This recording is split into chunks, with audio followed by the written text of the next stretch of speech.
but development and translational work, commercializing ideas, getting things underway in that sense.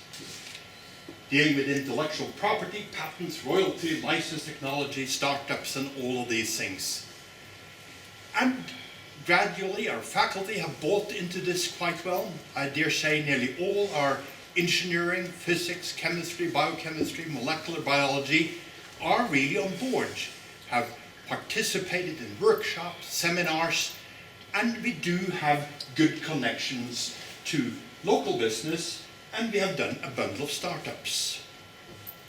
Tim. A little bit about research initiatives. Of course, we faculty work on just about everything they like to work on. And herding them together to band in areas of strength.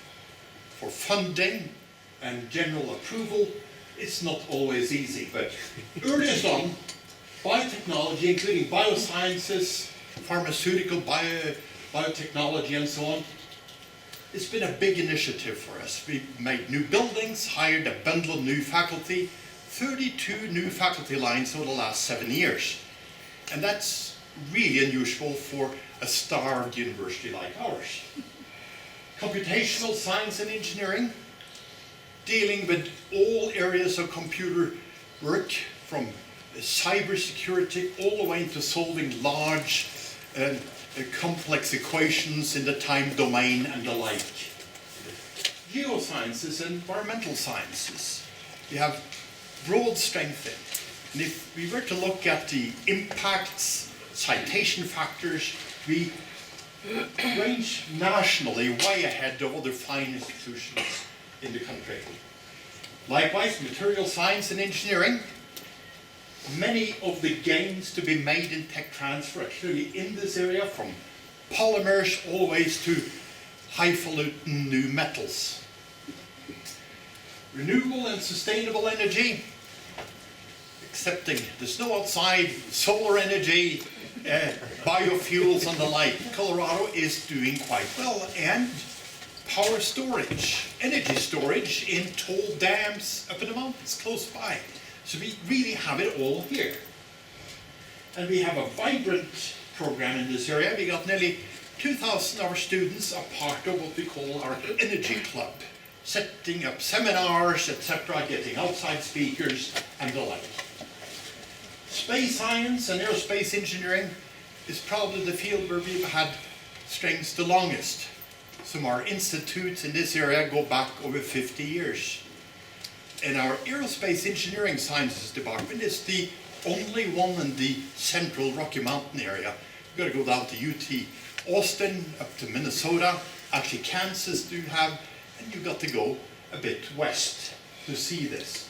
And we have large aerospace industries located close by, and smaller space science businesses focusing really on sensing technology, LiDARs, and the like.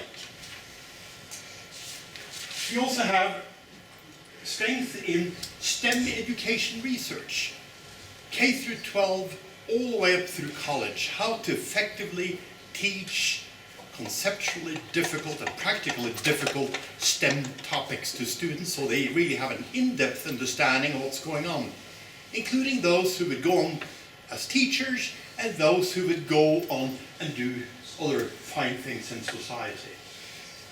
Next one. So here's a curious conundrum that all of us deal with. Private sector corporate laboratories, AT&T, Bell Labs, most of IBM corporate lab, about 150 US corporate labs have essentially all vanished. There's nothing left. And guess who's picking up the load, or assumed to be taking up things? So AAU did a study showing in 1980, corporate and federal labs did 66% of all basic and applied research, etc. Universities, 34. Fast forward 30 years, corporate federal labs, mainly federal labs, 38%, universities, 62. So we deal with the conundrum here. in that most of the population in Colorado, and including our border regions, to put it tongue-in-cheek and so on, they say the focus we should have is on undergraduate teaching. Research is often a luxury, although we try to tell our elected officials and the rest of the state that research is really an economic pump. It helps really do things in a great way, and that's why you're mainly here. But that shift is really dramatic. And federally sponsored research accounts for 70% of the support of all science and engineering students. TA-ships and other fellowships are minor in comparison to the federal research tasks that we embark on. Tim. We do business with a large number of federal research agencies, including labs, about 92 of them, including the local ones here. In terms of granting, NASA is probably the largest institution. About this fiscal year, we would have done $110 million of grant and contract work with NASA. Next is the National Science Foundation, about 70 million. National Institutes of Health, about $40 million. Then comes the Department of Energy with NREL right down the road and other labs. Department of Defense makes up barely 10% of what we do, about 9.5%. And that's fairly common at most large public research universities. DoD work is still fairly small, even the peaceful side of DoD work. Department of the Interior, Reclamation, US Geological Survey, and others, also located close by, we do a fair amount of work with. This is a tabulation which we also put in the bragging rights category.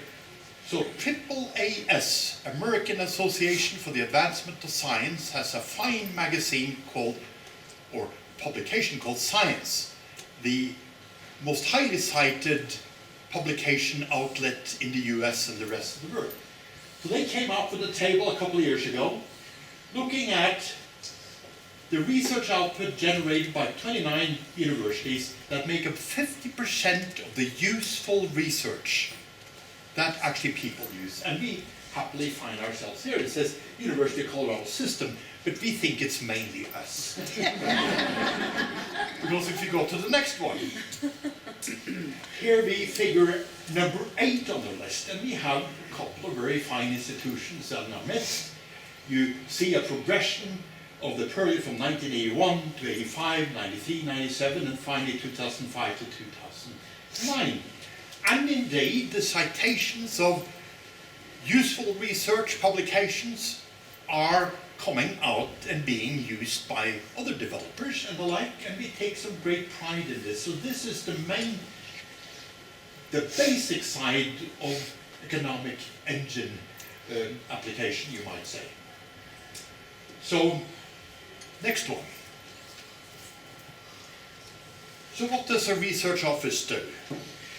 Nowadays, as many of you know, we are immersed in research compliance, animal use, human factors, human subjects in research, restricted, proprietary, classified research, and you can probably not see that from all the way back.